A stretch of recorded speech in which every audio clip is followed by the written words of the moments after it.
Guys.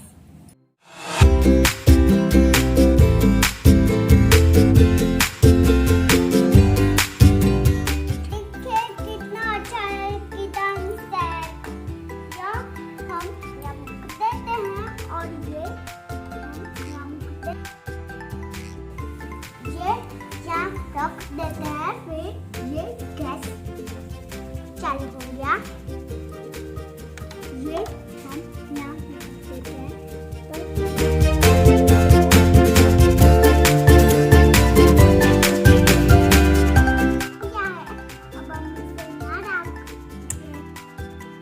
Kitchen set कितना अच्छा मंगाया है। चलो अभी हम इसकी रसोई बना के दिखाते हैं। किचन सेट चाहता है तो अमेज़न से खरीद सकते हैं ये सब। तो डिस्क्रिप्शन बॉक्स